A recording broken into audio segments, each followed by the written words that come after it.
just a day before Nijjar was killed.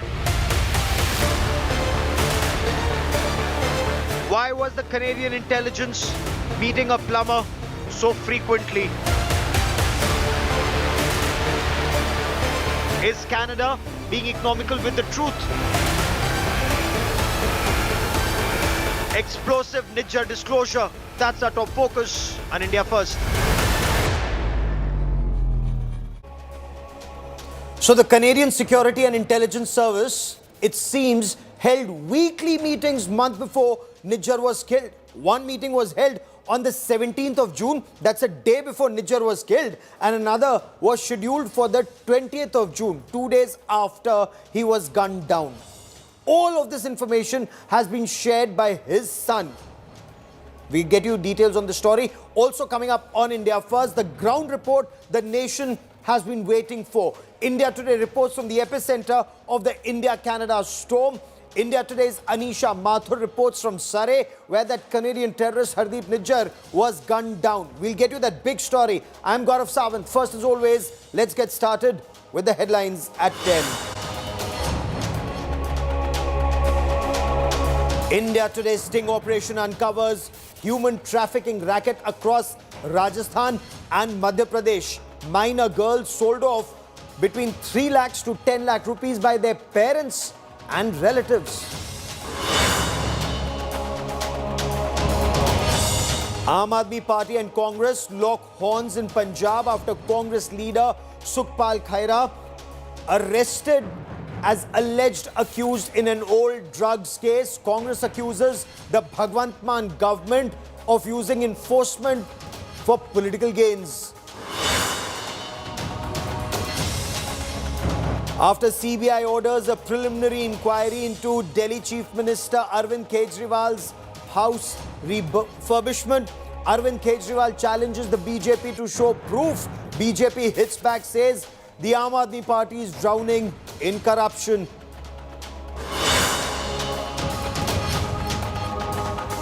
Sixth gold for India at the Asian Games. India wins gold in the men's 10-meter air pistol event featuring Sarabjot Singh, Shiva Narwal and Arjun Singh Cheema. The medal tally now stands at 25.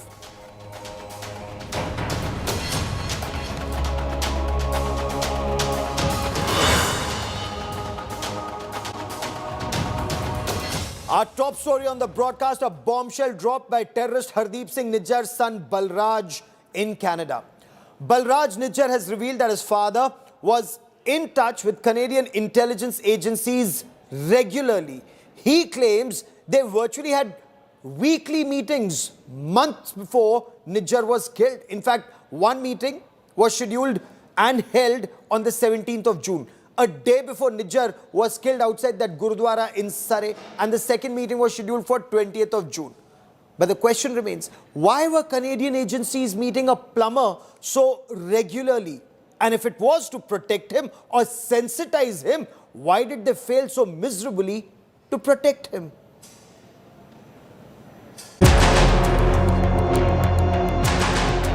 A new twist to the diplomatic war between India and Canada over the killing of Khalistani terrorist Hardeep Singh Nijjar. Hardeep Nijjar's son, Balraj, has made a sensational claim. Balraj Nijjar has said his father was regularly in contact with the Canadian intelligence agencies. Balraj, in an interview given to the Canadian media, revealed that Hardeep Singh Nijjar met senior officials of the Canadian intelligence establishment 2-3 days before he was killed on the 18th of June outside the Gurudwara in Surrey. Balraj also said that intelligence authorities had advised Nijjar to stay home.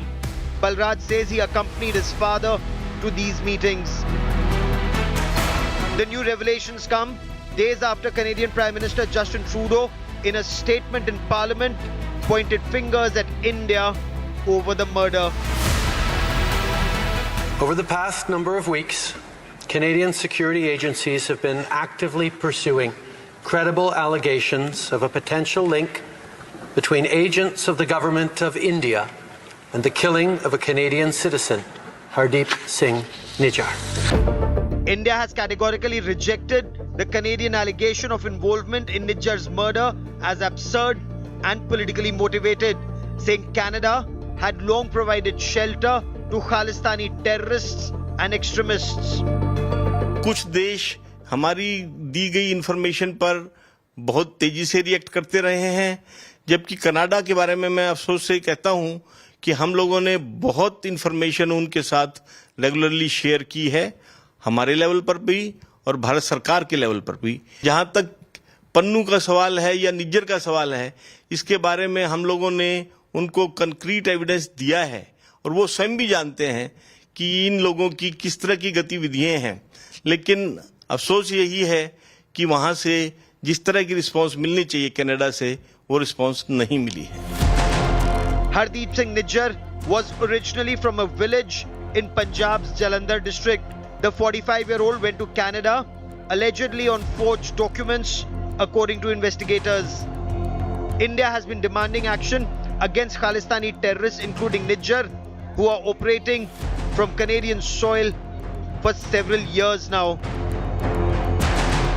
It's extremely curious why Canada's intelligence agencies would meet a plumber so frequently unless there is more to it than meets the eye. Because do keep in mind, Indian intelligence agencies and the Ministry of External Affairs had regularly, not just once, but more than once, shared a dossier on Hardeep Singh Nijjar, who was a designated Khalistani terrorist in India. Khalistani terror, open threats to Canadian Hindus, targeted killings, gang wars, and now a diplomatic war with a friendly nation have put the Canadian government in a tough spot. Bureau Report, India Today. And India Today's Anisha Mathur is on ground zero. She travelled to Surrey, to the site where terrorist Nijjar was shot at 50 times on the 18th of June. In fact, 35 bullets hit him. India Today reports from that kill site. Anisha Mathur with this ground report.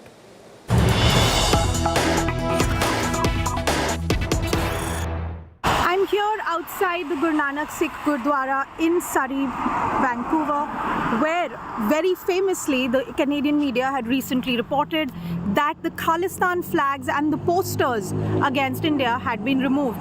But if you see the reality, that is something else.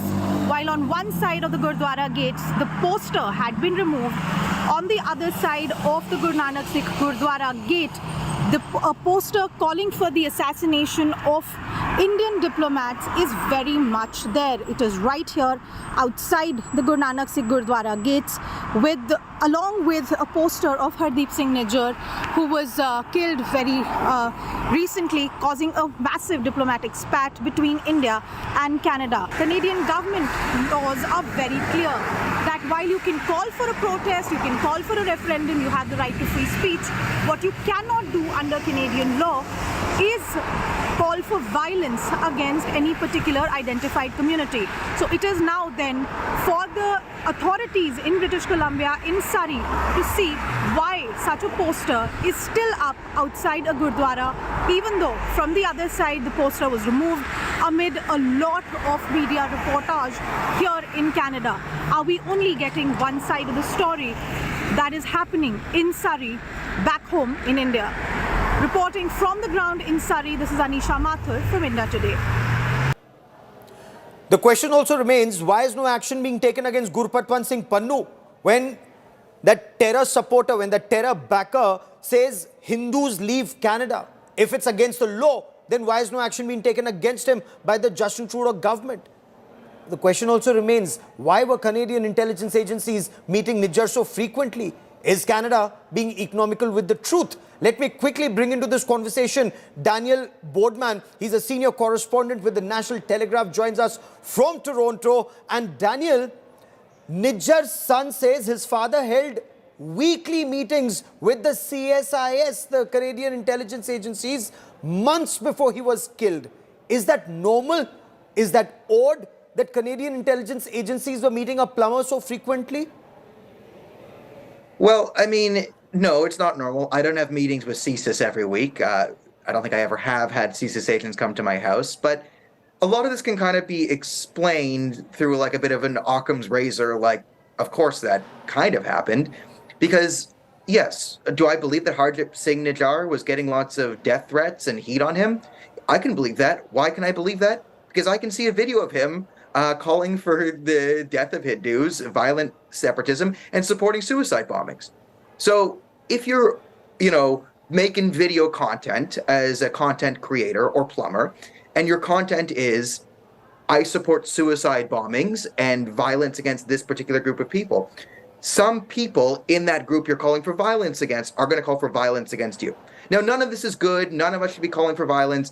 Hindus shouldn't be threatening Sikhs. Sikhs shouldn't be threatening Hindus. Khalistanis this. We none of us want this.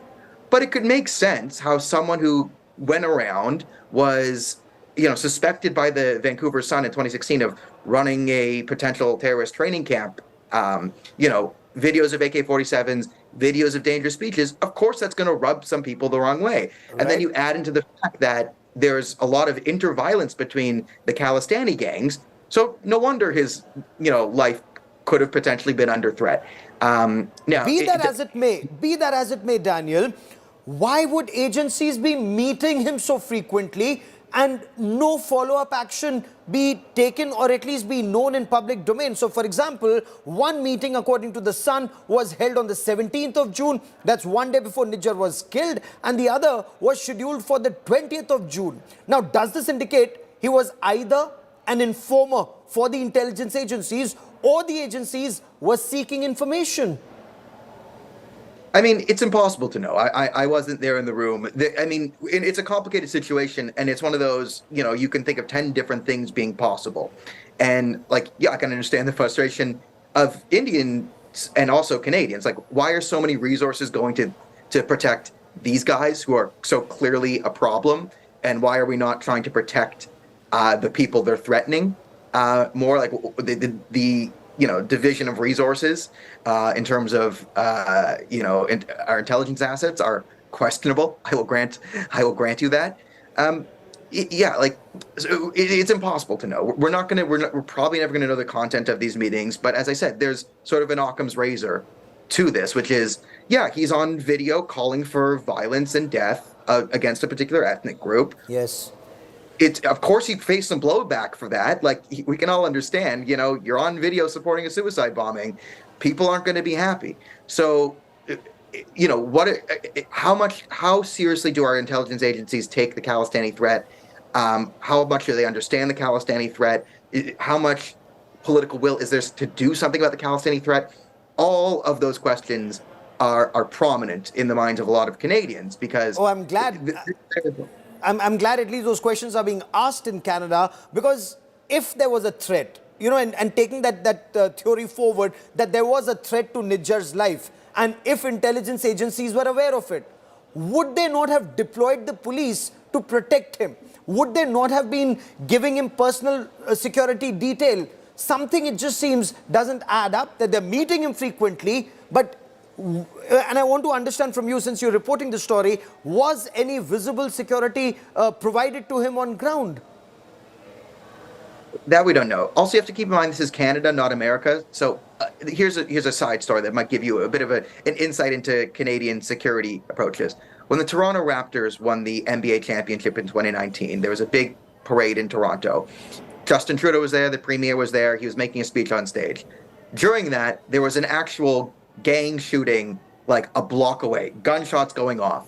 And it's not like RCMP and CSIS rushed to the stage and pulled the Prime Minister off, and we went to DEFCON 1 and this massive security apparatus went into functioning state. Everyone was kind of just standing around twirling their thumbs in the air. So this is the level of competence we have when guarding the literal Prime Minister when there's active shooting within the vicinity. So the incompetence of the Canadian police among matters of extremism and like this, it's unfortunately nothing new in the last 10 years with the sort of depolicing strategy, this sort of police cause crime, not stop crime mentality, where we're just we're beating our police officers into the ground and pushing them out of duty. And you also have a culture where police feel hey, if I step in the middle of some Khalistani gang violence between these people, and I end up shooting one of the gang members as I got shot at. Like, he knows that he'll be on the CBC as like the next Derek Chauvin, and he's just murdered an innocent person. So I think there's a large factor like that where a lot of, I think, police officers in Canada wouldn't want to do a dirty, complicated job, because even if they do it well, there is no reward, there's no win for them there. So, but are the Royal Canadian Mounted Police, the investigators in this case, or the intelligence agencies, the CSIS, are they expected to clarify if what Nijjar's son says is true, that Hardeep Nijjar feared for his life, that he had been sensitized about a threat to his life? Would these agencies be questioned? What action did they take on ground or didn't take on ground? Questions will be coming, but it's Canada, so you won't get answers to those questions for like 3-4 years. They're going to try and bury it and release this information. It will become public, but they're going to want to release it at a time when we've mostly forgotten the story, and it can all just kind of go into the ether and be like, oh, we might have got some things wrong 3-4 years ago. Oopsie doodles. That's kind of the way I see Canada handling this in our current environment. So is there renewed focus on these Canadian terrorists like Hardeep Singh Nijjar, on these Khalistani terrorists? Daniel, stay with me for a moment, because I want our viewers to understand the two different perspectives. So Western media refers to Hardeep Singh Nijjar as a Sikh leader, an activist. Some say he was a plumber. The Indian media, the government of India, they're very clear that Hardeep Singh Nijjar was a terrorist under the UAPA Act. He'd been proscribed as a terrorist. The Canadian government calls him an ordinary Canadian citizen who was executed by foreign operatives. Government of India says he's a designated terrorist, he's a fugitive from law. But was this a gang war that led to his death? What actually happened? Let's bring you both sides of the story, as always, on India Today.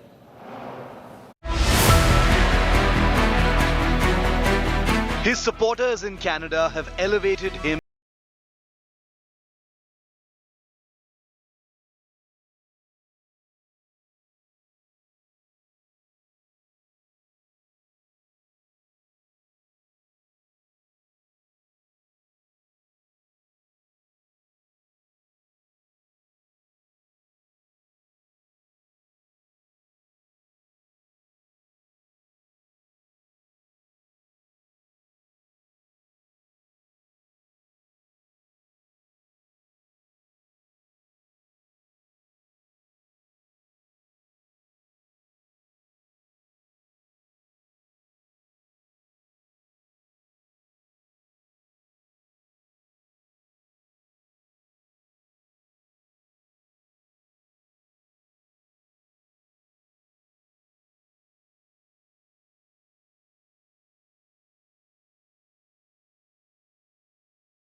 group photographs, all posing on a rooftop.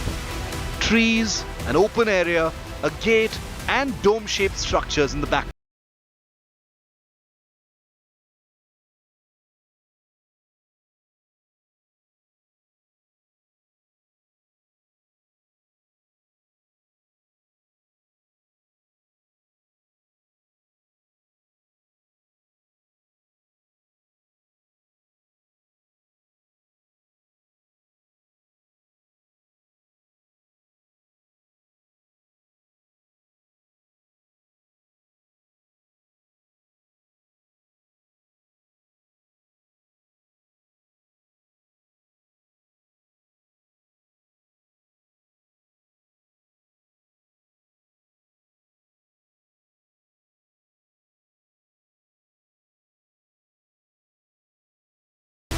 This in turn punctures theories spun by Nijjar supporters of his being a selfless volunteer and a devotee going on a pilgrimage.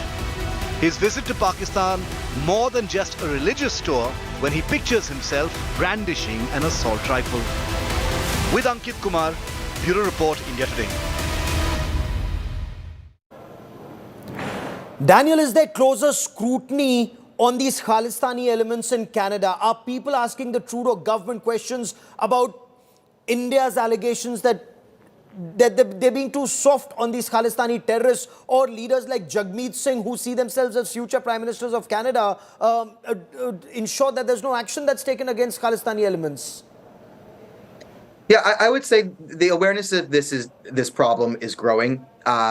The primary focus of a lot of Canadian media is how did Justin Trudeau invite a literal Waffen-SS Nazi to be honored in Parliament, and why is he not taking responsibility for it? So that's the main scandal. But growing, not in very rarely in mainstream media. A few penetrated through, but there's been a growth of online media trying to be stifled by the government, where these conversations are happening, where people are more curious, where they take a look and there's actual journalists who are like, oh, here's the video of him supporting, again, the suicide bombing, and it's actually a more interesting story. So yeah, I do see it's growing. Fortunately or unfortunately, depending on your perspective, the fact that the Prime Minister did something even crazier than destroying our entire diplomatic relations with a strong, important ally, that's like the number one story right now is, how did we get a Nazi into Parliament? Yes. How did they not vet him? But it's piling on this. It's with this wave of disaffection with Trudeau. I think people are also looking to these problems. And I will say on the is he a plumber, is he a terrorist thing? Listen, I've seen the dossier. I'm going to talk from a pragmatic point of view of trying to fix this problem. The terrorism designation might not be the most productive because it gives the chance for them to claim asylum and game the system. And then terrorism charges are much, much harder to prove than normal charges. Like, we might be better getting them on drugs, violence, harassment, gang. Like, there are legitimate crimes that they are actually committing that we could get them on. And when we throw terrorism in there, it adds a whole other bar that you have to prove, and then it will become a national case that it may be more productive if we can kind of come to an accord and say, okay, terrorism, not terrorism, but what they're doing is they're openly advocating for violence. Yes. They're harassing identifiable groups. They're involved in organized crime, drug running, illegal guns. This is the things that we could actually probably take care of in a more efficient manner. And as long as they're going to jail. Action is taken against people like Gurpatwant Singh Pannun, who's openly threatening Hindus in Canada. And of course, if the Justin Trudeau government is going to put evidence out in public domain, if there's pressure to put that evidence in public domain, or can Justin Trudeau actually get away with the spit and scoot tactics? We'll track that story very closely. Daniel Boardman for joining me here on India Today. Many thanks. We'll be tracking this story very, very closely. Coming up next is Abha Bakaya with Business Today. Stay with us.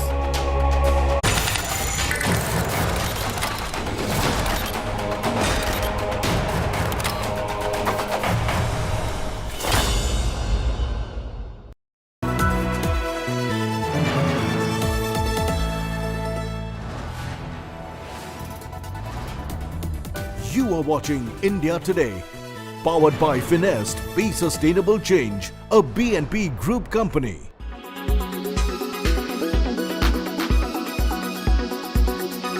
ऐसा है, ये pure बदलाखोरी है।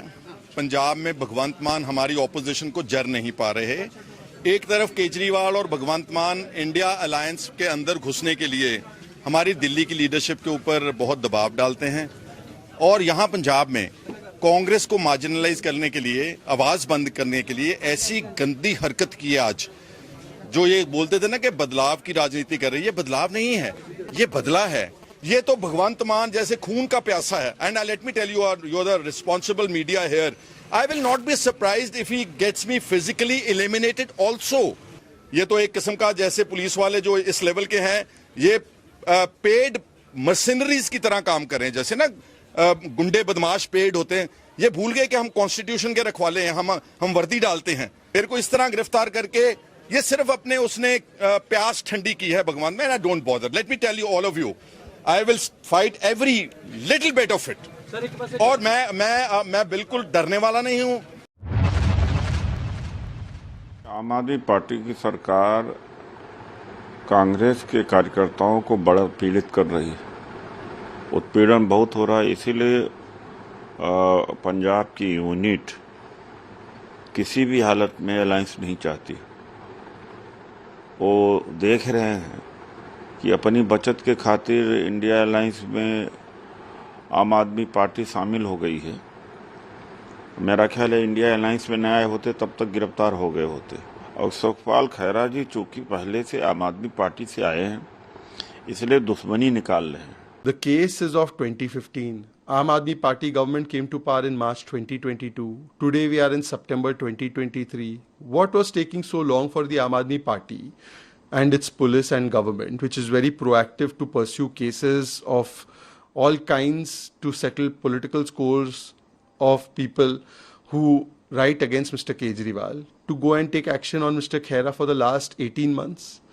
So it seems that this entire development has taken place after Mr. Bajwa spoke about 32 MLAs of Aam Aadmi Party being in touch with him. After the Congress Party has said that they will contest all the seats in Punjab. After the Congress Party and Aam Aadmi Party have been fighting over the 7 seats in Delhi.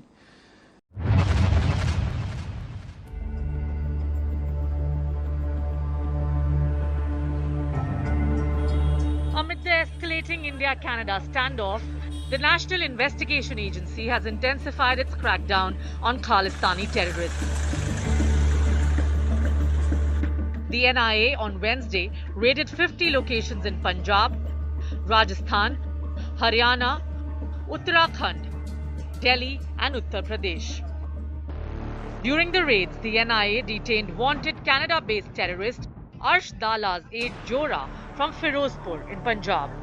Sources in the NIA have revealed how Khalistani gangsters based abroad are funding overground workers in India through Hawala channels to procure drugs and weapons. Information retrieved, Khalistani gangsters arrested under the UAPA so far has shown the nexus is involved in terrorist funding and arms supply from foreign soil. Khalistani terror modules now under scanner of the NIA, and what we know is that this pertains to 6 states. The Khalistani extremist groups are already under pressure with properties being seized. Other properties of 19 terror groups have now been under process of identification, and there would be a lot of action which would be done on ground. But clearly at this point of time, a lot of action happening in Punjab. The NIA's charge sheet accessed by India Today reveals how Khalistani terrorist Arsh Dala runs an extortion gang and supplies arms and drugs from Pakistan through drones. The charge sheet also claims Khalistanis are targeting Punjabi music and film industries and are demanding extortion money from producers and directors. The NIA court documents expose the alleged nexus between Khalistanis and Dawood Ibrahim. In the investigation, it has come to light that terror outfit Babbar Khalsa International has built up ties with Dawood and through him with banned terrorist organizations like the Lashkar-e-Taiba and Indian Mujahideen.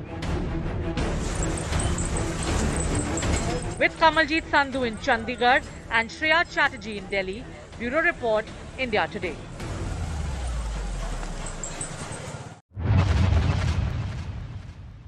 Unlike Mumbai, the road space is an issue. But what is happening that we are able to not have cities while it's growing at a different level, that it's not matching up to the traffics that also needs some coordination? So I think first of all, I wish our Bangalore in charge minister, D.K. Shivakumar, was on this call. I hope you guys call him and get him onto the show. Everything said, what Biju said is absolutely fine. Harish is said right. But 5 months, this government has come. Every single work has been stopped. Okay? Because some inquiries are going on the previous corruption and things like that. Inquiries are welcome. Stopping the work, which means roads are, even potholes are not being, filled. Now, contractors, of course, they have not been paid, so no contractor is there, and this is coming from the, the government employees, not that, something which is being, said lightly. Now, having said that, this problem of traffic essentially can be solved only with public transport. Now, public transport, BMTC buses, you want to take a BMTC buses, you have to have footpaths to walk to the bus stop. You have to have footpath to reach the metro station. There are no footpaths. And by the way, road width. One place's road width could be 4 lane, other places like, Harish said, it'll be either parking or the road will narrow down. So I think Bangalore's problem, road infrastructure, is not a physical infrastructure problem. It is the problem of governance. It is a problem of no strategic thinking on how to fix the problem. In fact, you'll be shocked, 6 years ago, there was no plan to make the metro on Outer Ring Road. This was completely private initiative which forced the government to think about it. Government was not even thinking. So there is no planning, there is no thinking, and either this, not only this government, successive governments.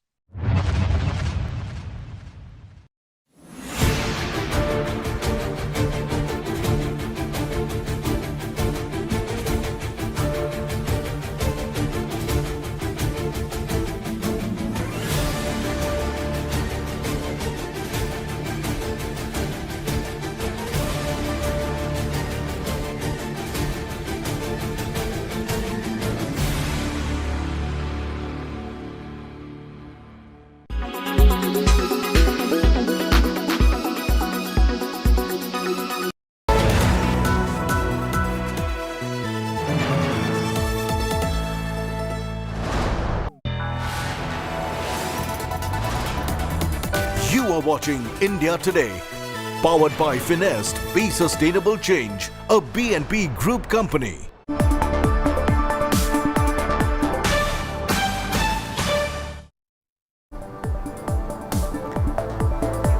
Hello and welcome. You with us here on Business Today. I'm Abha Bakaya. Here are the day's top stories.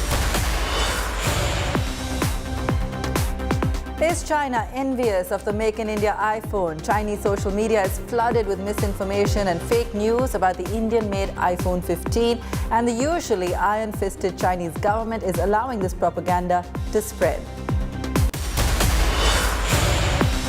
Veteran ace investor Mark Mobius speaks exclusively to BTTV, says he strongly believes in the India story and also discusses the impact of the Indo-Canada diplomatic war on foreign investments. Sensex and Nifty closed at 4-week lows with 2.8 lakh crore rupees of investor wealth wiped off. Concerns over rising oil prices and high interest rates. Travel company Yatra lists at a disappointing 10% discount. Crude oil prices surged to $97 a barrel, the highest level in over a year. Oil India ONGC shares rally while those of HPCL, BPCL and Indian Oil fall on margin concerns.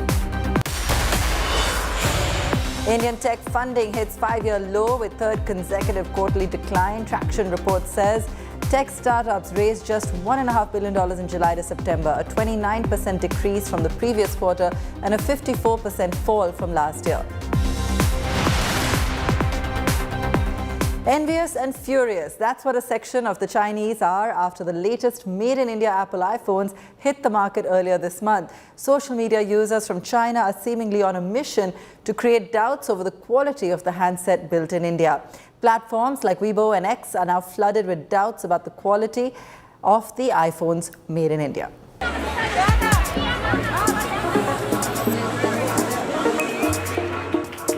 It was less than a week ago that Apple CEO Tim Cook joined customers as they bought the first iPhone 15s off the shelf. His smile probably rooted in the belief that Apple's supply chains were no longer hostage to China's mood swings.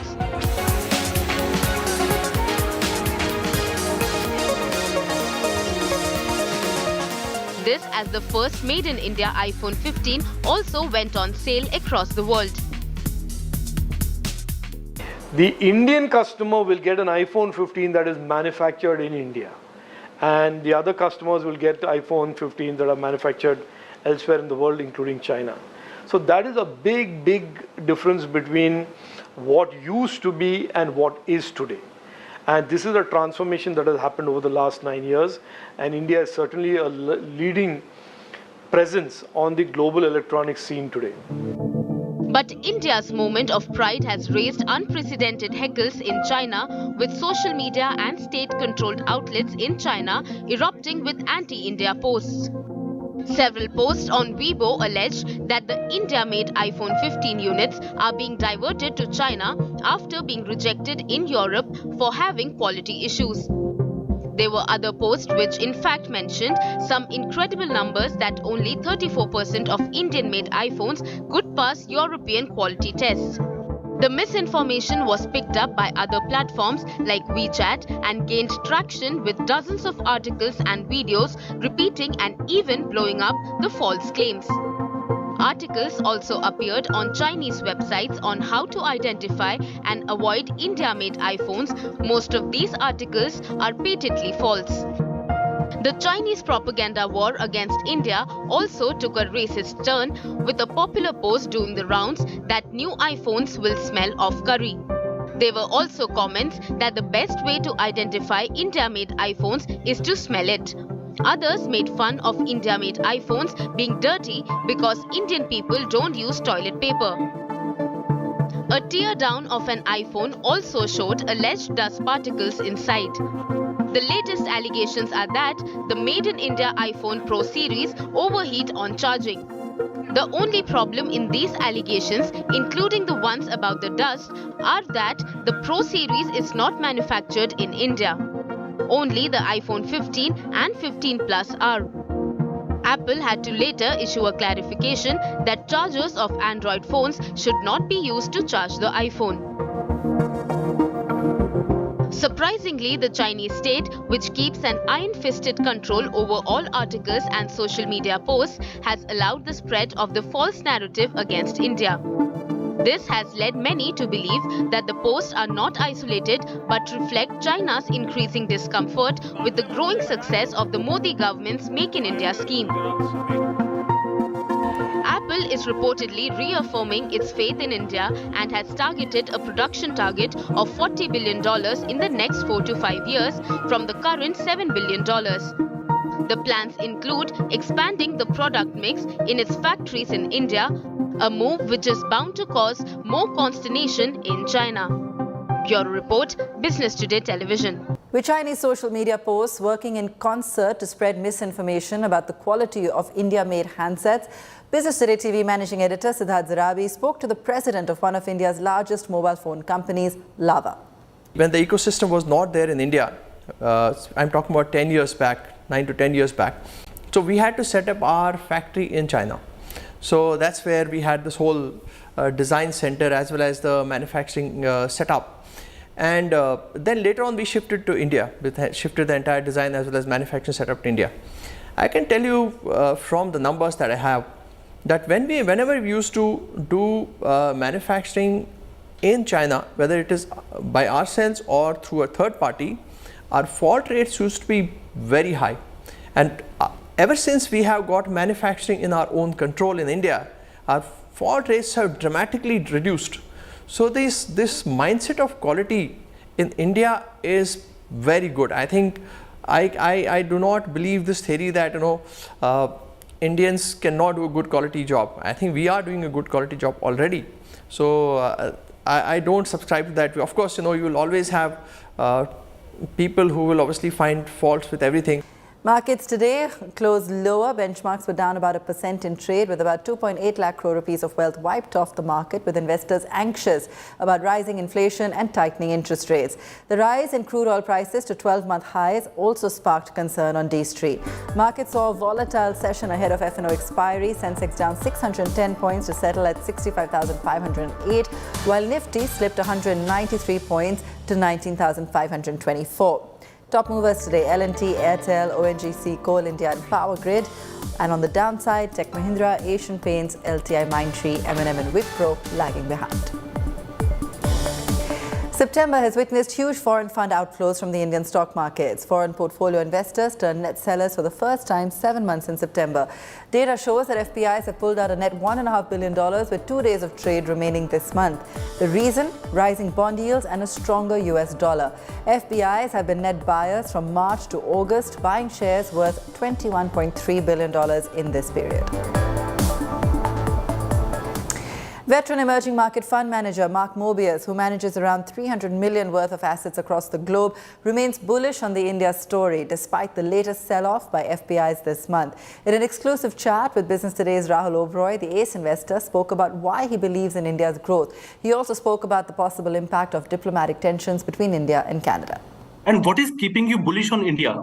Which are the factors? So many things there. Of course, the fact that it's a democracy and you have a very strong capital commitment, capital growth, number one. Number two, high growth of the economy, one of the highest in the world.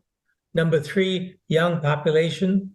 Number four, English-speaking population that is very evident around the world.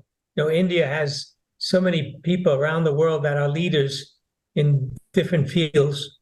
And of course, that know-how is going to be coming back to India and help the growth of India. And of course, India is coming from a low base. So the percentage changes in terms of growth are going to be very good. If we talk about Chinese market have hardly delivered any return to investors in 2023. So which are the factors weighed on sentiments this year? And do you think any further underperformance in the country can benefit Indian markets? Well, as you know, a lot of companies around the world, particularly American companies, are wanting to diversify their base, their manufacturing base, away from dependence on China, which has been very, very great, as you know.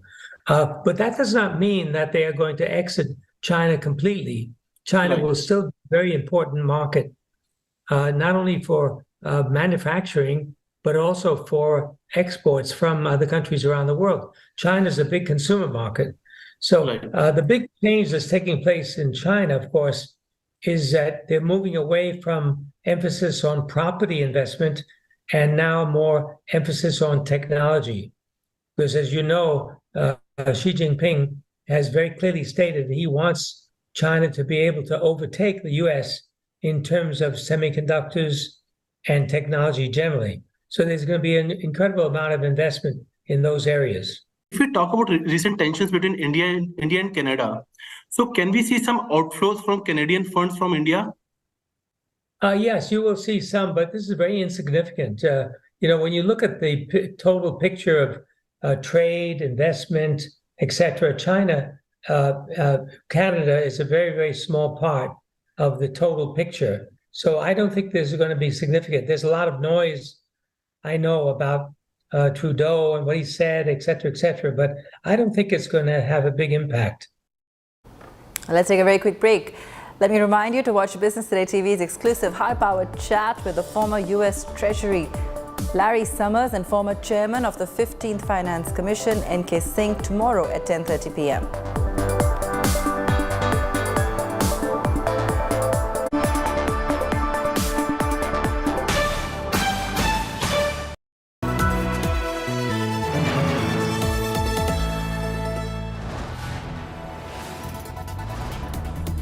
You are watching India Today, powered by Finest, Be Sustainable Change, a BNP Group company.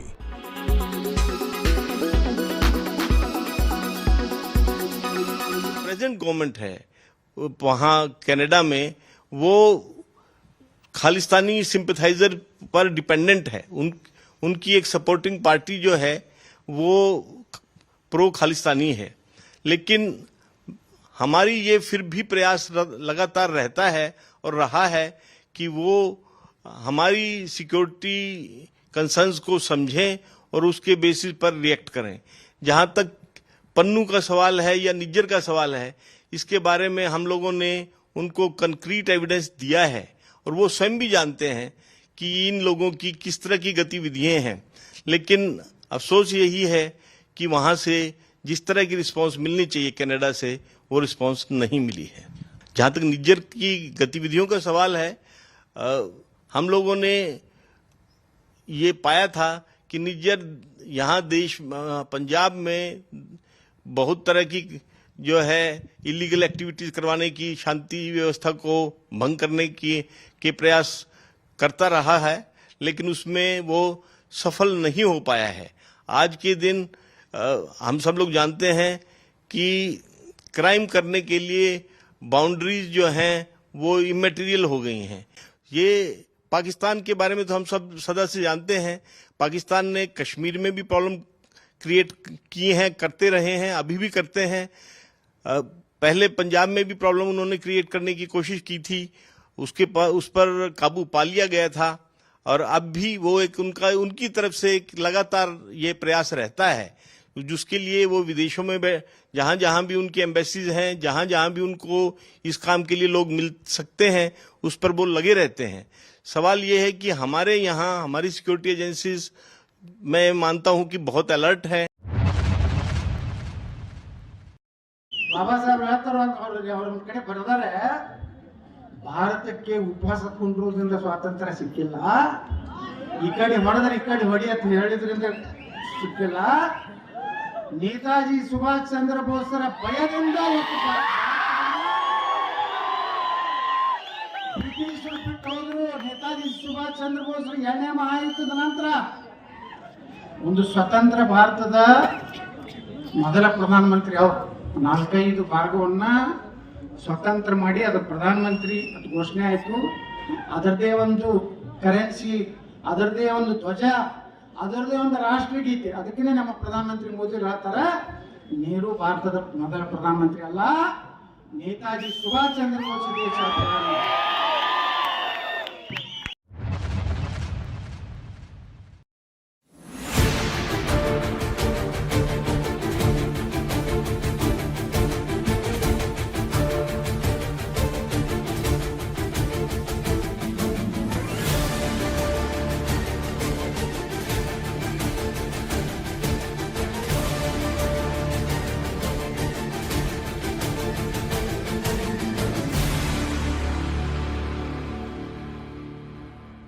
Air quality today. In Delhi, 153. In Mumbai, 91. In Kolkata, 61. In Bengaluru, 31. In Chennai, 66. In Hyderabad, 84.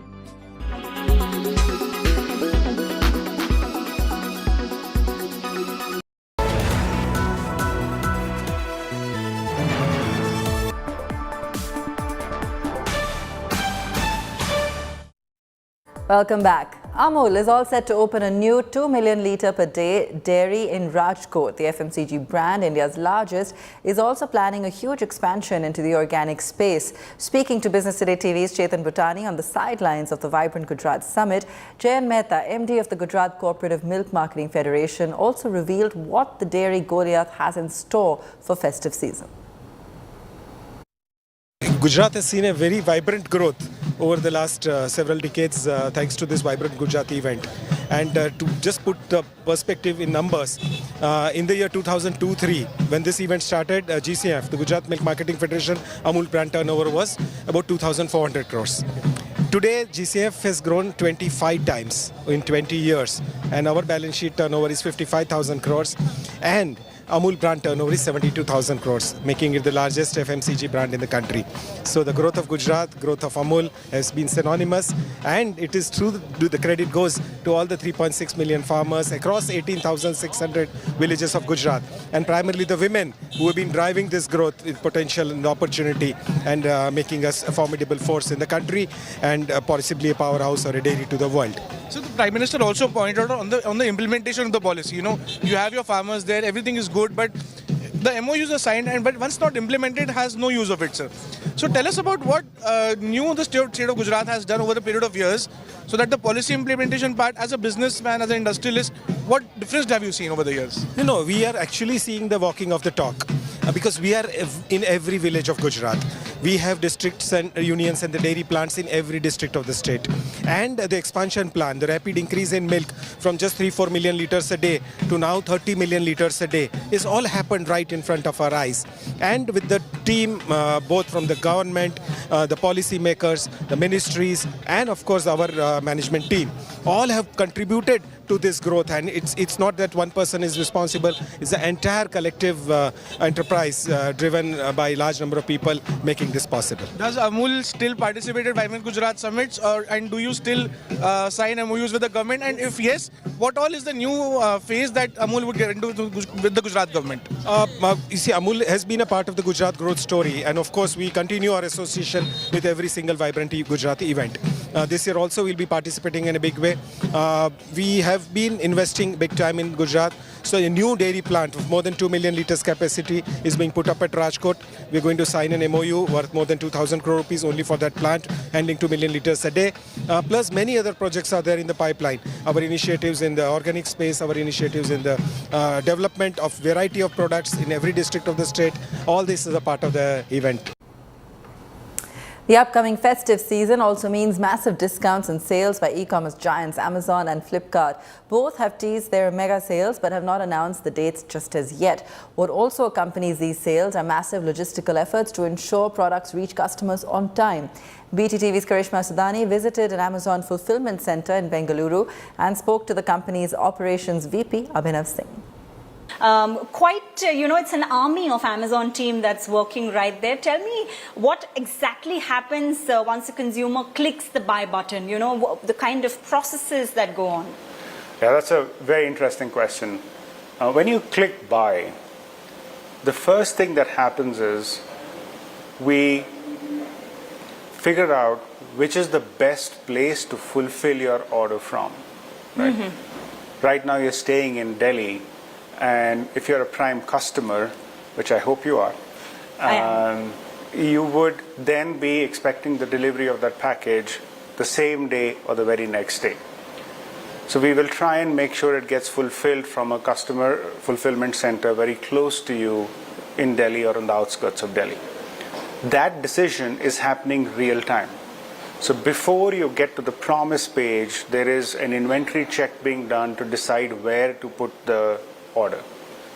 Once you have decided to buy, there is an order drop, we call it, but basically an electronic signal goes to the fulfillment center and onto people's devices so that they can go and pick your order. From there, it goes to the packing station. On the packing station, we use machine learning algorithms to determine what is the right box size to send the stuff to you in. If you've ordered two things, which is the best box to fit those two things in and yet not send you a box which is big and harmful for the environment. By the way, a quick segue, you would have noticed that all the packages coming from a fulfillment center are 100% paper. We eliminated single-use plastic two years ago, and recently we have moved all our packaging to paper packaging. Meta Platforms has offered a peek into future of tech, rolling out new AI products for consumers, including bots that create photorealistic images and smart glasses that answer questions. Also on offer, an updated virtual reality headset. Speaking at the annual Meta Connect conference, CEO Mark Zuckerberg also announced a new platform that developers and ordinary people may use to create custom AI bots of their own. Meta AI it's your basic assistant. Meta is unleashing its army of chatbots, more than 2,000 chatbots, which will make its social media applications like Facebook, WhatsApp and Instagram smarter. The company announced Meta AI, a conversational assistant that will deliver real-time information and generate photorealistic images from users' text prompts. For this, Meta has partnered with Microsoft's Bing Search to deliver information off the internet. Let's check this out. So let's say you're planning dinner. You got Max, the sous chef, who can help you come up with a recipe and help you come up with ideas. So if you want to find a way to sneak some broccoli into your kid's dinner, Max has got you. Let's say you add too much salt to the recipe, he can help you balance it out. All right. Or let's say, you're writing something like a keynote and you're not really sure where to get started. You can ask Lily, or personal editor AI, who can help you brainstorm and share tips, or you can give her a bunch of the text that you've written and she can help you edit it and make it better. Meta will add AI chatbots that will have celebrities such as Bear Grylls, Chloe Kim and Josh Richards, among others. The company also announced Meta AI Studio, a platform for developers to build custom AI chatbots. These bots will have profiles on Instagram and Facebook, and users will also be able to chat with them in WhatsApp, Messenger and Instagram. The chatbots and the AI Studio have been launched in beta in the United States. We've been creating something that we call AI Studio. And it is a platform for building these kind of AIs. And we're starting by opening up the API for integrating into our messaging apps to start. And that's going to open in the coming weeks. We are also building a sandbox so that people who don't code can also train AIs like this. And we're working on that and iterating on it. And we hope to have that out sometime early next year. Other big announcements included a tool to generate AI stickers and images, which will be available on WhatsApp and Instagram. Also unveiled a new mixed reality headset, Quest 3 and Ray-Ban smart glasses starting at $299, which can live stream directly to followers on Facebook and Instagram. The smart glasses will also have Meta AI built-in, with the ability to give information on the item a user is looking at. Bureau Report, Business Today Television. This is upgraded from the first version. It's like all around me. That's all from us on the show tonight. Thanks so much for watching.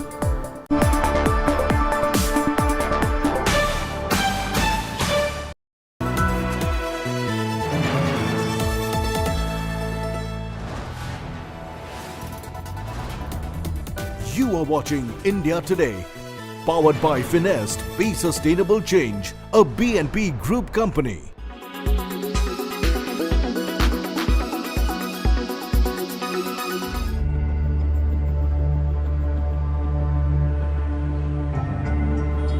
Amid the escalating India-Canada standoff, the National Investigation Agency has intensified its crackdown on Khalistani terrorists. The NIA on Wednesday raided 50 locations in Punjab, Rajasthan, Haryana, Uttarakhand, Delhi and Uttar Pradesh. During the raids, the NIA detained wanted Canada-based terrorist Arsh Dala's aide Jora from Firozpur in Punjab. Sources in the NIA have revealed how Khalistani gangsters based abroad are funding overground workers in India through Hawala channels to procure drugs and weapons. Information retrieved, Khalistani gangsters arrested under the UAPA so far has shown the nexus is involved in terrorist funding and arms supply from foreign soil. Khalistani terror modules now under scanner of the NIA, and what we know is that this pertains to 6 states. The Khalistani extremist groups are already under pressure with properties being seized. Other properties of 19 terror groups have now been under process of identification, and there would be a lot of action which would be done on ground. But clearly at this point of time, a lot of action happening in Punjab. The NIA's charge sheet, accessed by India Today, reveals how Khalistani terrorist Arsh Dala runs an extortion gang and supplies arms and drugs from Pakistan through drones. The charge sheet also claims Khalistanis are targeting Punjabi music and film industries and are demanding extortion money from producers and directors. The NIA court documents expose the alleged nexus between Khalistanis and Dawood Ibrahim. In the investigation, it has come to light that terror outfit Babbar Khalsa International has built up ties with Dawood and through him with banned terrorist organizations like the Lashkar-e-Taiba and Indian Mujahideen. With Kamaljeet Sandhu in Chandigarh and Shreya Chatterjee in Delhi, Bureau Report, India Today.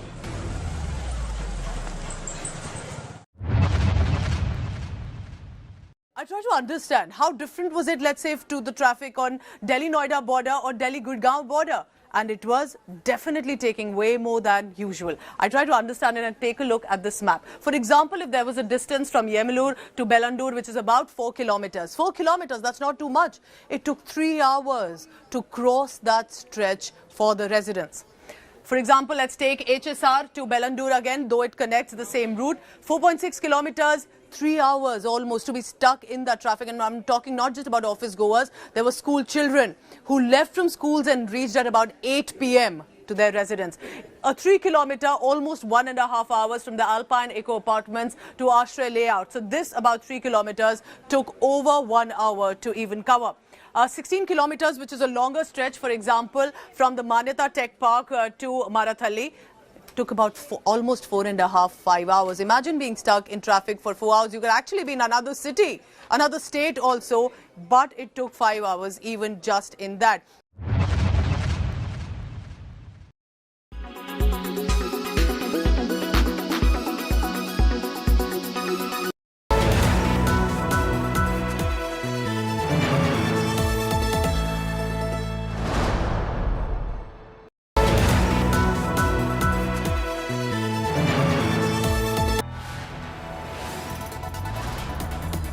You are watching India Today, powered by Finest, Be Sustainable Change, a BNP Group company.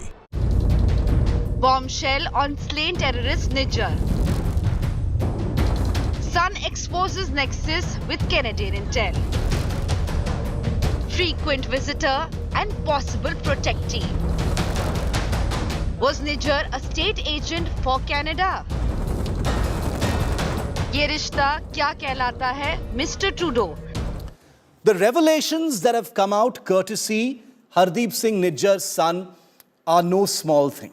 They basically suggest, like I just told you, that the Canadian taxpayer has been paying for weekly briefings for a man prescribed by India as a terrorist. 21-year-old Balraj Nijjar is the successor and son of terrorist Hardeep Singh Nijjar.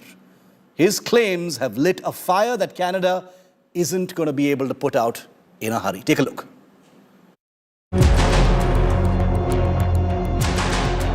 A new twist to the diplomatic war between India and Canada over the killing of Khalistani terrorist Hardeep Singh Nijjar. Hardeep Nijjar's son, Balraj, has made a sensational claim. Balraj Nijjar has said his father was regularly in contact with the Canadian intelligence agencies. Balraj, in an interview given to the Canadian media, revealed that Hardeep Singh Nijjar met senior officials of the Canadian intelligence establishment 2-3 days before he was killed on the 18th of June outside the Gurdwara in Surrey. Balraj also said that intelligence authorities had advised Nijjar to stay home. Balraj says he accompanied his father to these meetings. The new revelations come days after Canadian Prime Minister Justin Trudeau, in a statement in Parliament, pointed fingers at India over the murder. Over the past number of weeks, Canadian security agencies have been actively pursuing credible allegations of a potential link between agents of the government of India and the killing of a Canadian citizen, Hardeep Singh Nijjar. India has categorically rejected the Canadian allegation of involvement in Nijjar's murder as absurd and politically motivated, saying Canada had long provided shelter to Khalistani terrorists and extremists. कुछ देश हमारी दी गई information पर बहुत तेजी से react करते रहे हैं, जबकि कनाडा के बारे में मैं अफसोस से कहता हूं कि हम लोगों ने बहुत इंफॉर्मेशन उनके साथ रेगुलरली शेयर की है, हमारे लेवल पर भी और भारत सरकार के लेवल पर भी. जहां तक पन्नू का सवाल है या निज्जर का सवाल है, इसके बारे में हम लोगों ने उनको कंक्रीट एविडेंस दिया है और वो स्वयं भी जानते हैं कि इन लोगों की किस तरह की गतिविधियां हैं. लेकिन अफसोस यही है कि वहां से जिस तरह की रिस्पांस मिलनी चाहिए कनाडा से, वो रिस्पांस नहीं मिली है.